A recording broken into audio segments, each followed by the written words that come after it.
Hello everyone, welcome to Food for Thought Dom Gamad, a math and cooking tutorial. Hello everyone, welcome to Food for Thought. This is Dom Gamad.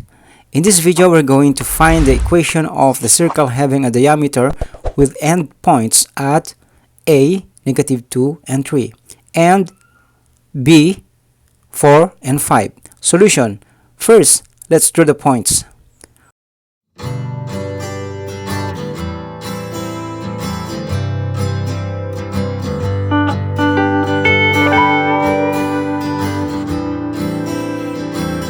To the right side is x-axis, to the left side is negative axis.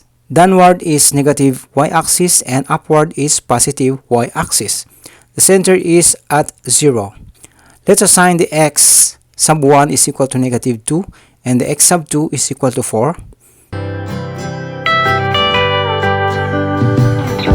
Then y sub 1 is equal to 3 and y sub 2 is equal to 5.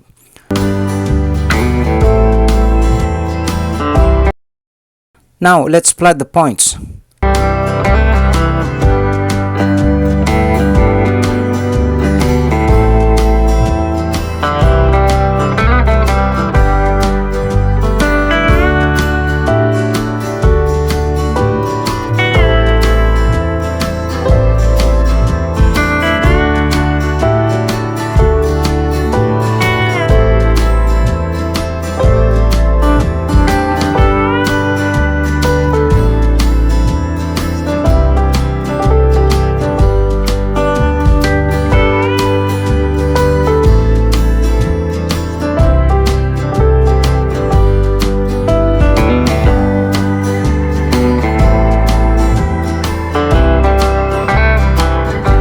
The center of the circle is between point A and B.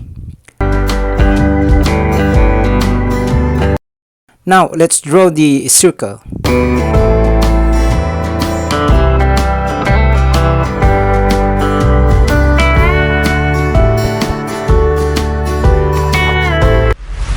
Sorry if not perfect. We assign C as the center, or this is written as C bracket H and K bracket. This will be the center from A to B.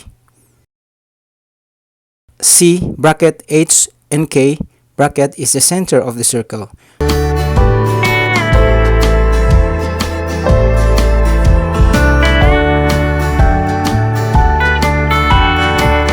The formula of H is equal to x sub 1 plus x sub 2 over 2. Go ahead and plug in the values of x sub 1 and x sub 2 in the formula.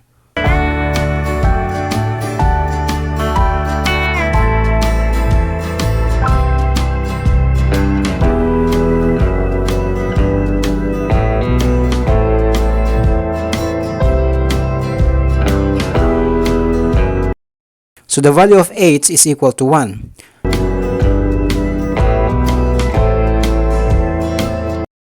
Next, let's find out the value of K, which is, the formula is K is equal to y sub 1 plus y sub 2 over 2. Then let's plug in the values of y sub 1 and y sub 2. Then simplify.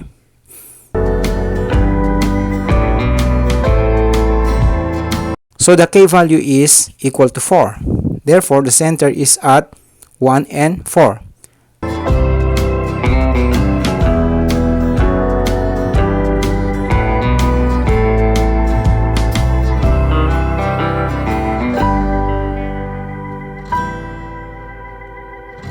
Next is to solve the radius of the circle.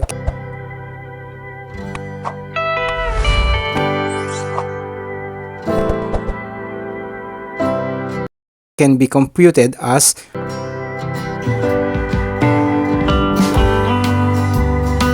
either from the line point C to point A, or from point C to point B.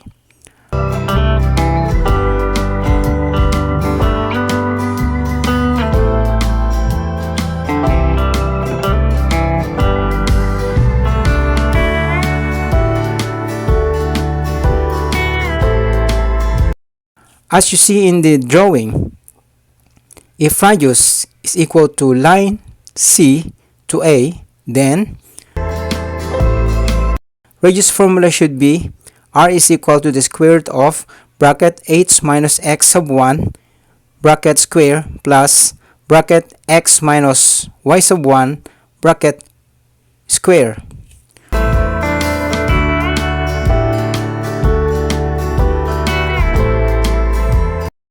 Now, let's plug in the values of h, k, x sub 1 and y sub 1 to the radius formula to find the value of r.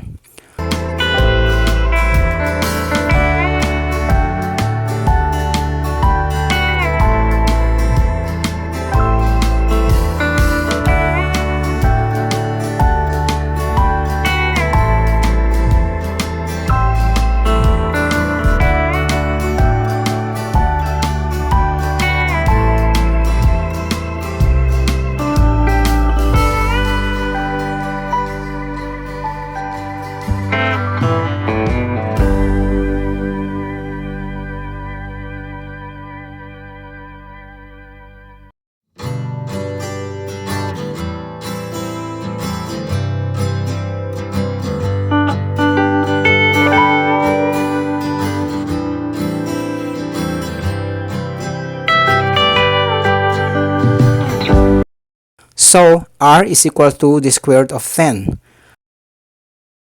The equation of the circle is therefore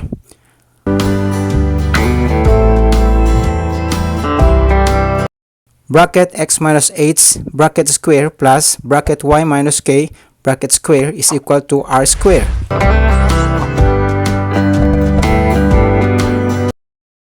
We call this center radius form.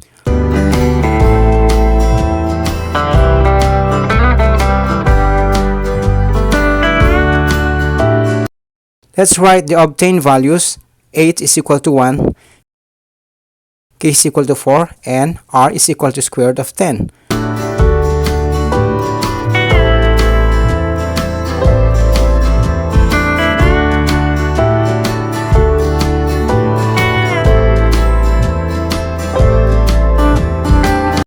Go ahead and plug in the values in the center radius formula.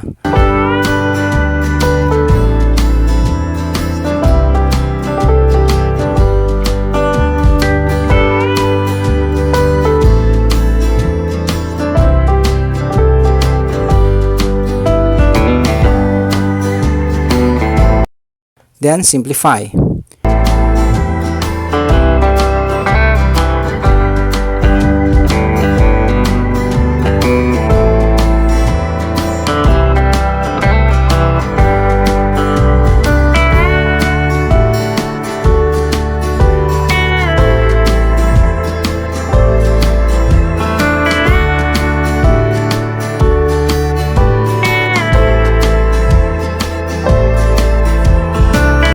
Now by this expression, equate it to 0.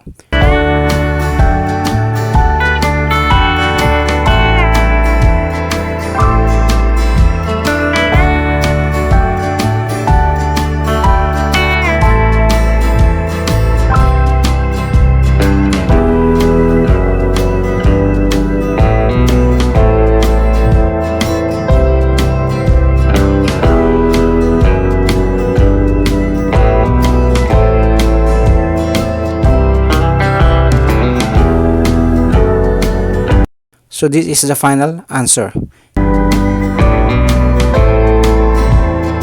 The equation of the circle. Okay?